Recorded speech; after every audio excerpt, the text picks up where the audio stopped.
folks, we're out here at the range testing out. This is the Taurus Model 66. Now, this is in 357 Magnum.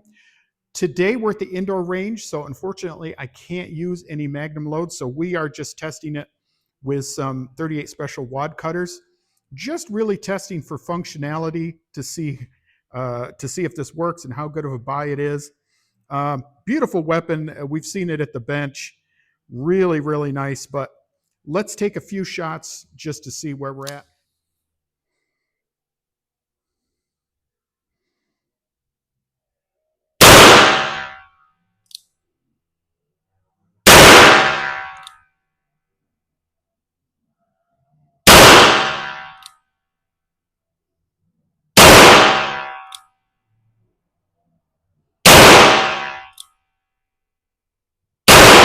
Okay, very nice.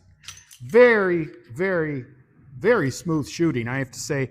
I think most people know using a 38 with 357, generally it's very, very smooth. And these are just wad cutter target loads anyways.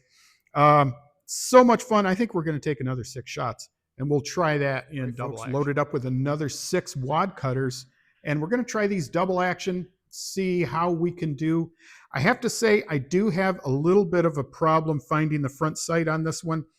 I did put a little bit of paint on this one, but you know, my eyes are pretty bad, so not easy, but we'll see what we can do here.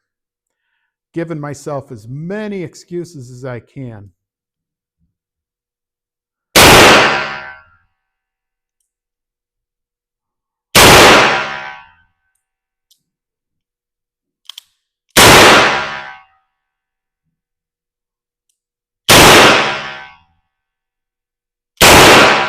So it looks like with double action, we're shooting just a bit high at the target there, but still not too bad.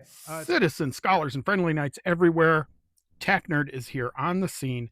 We have a quick unboxing for you here today, so let's get going with it. This obviously is a Taurus pistol, and this is a revolver. This is a Taurus Model 66, and this is the 4-inch variety of such. And this pistol was made, this has a satin finish, as you can see. This is stainless steel. And you can probably already tell that this looks a lot like a Smith & Wesson, right down to the cylinder release here. It is a 6-shot 357 Magnum. Has the color case hardened trigger and hammer. Got the almost full underlug, not quite. Not much of a sight here. This is an early version. Some of the later versions would have like a little plastic insert here that is like either orange or red. I've gone ahead and put some yellow paint on there to help me, but it does have nice marksman sights on it. Now, the previous owner did mar them up just a bit. We can fix that. But in general, this is in amazing, amazing shape. This is obviously not the box that it originally comes in. I was able to source the original directions, though, which are these, in fairly good shape. Taurus, even of that time, was always thought of as a budget with good quality brand, even with this being a Taurus.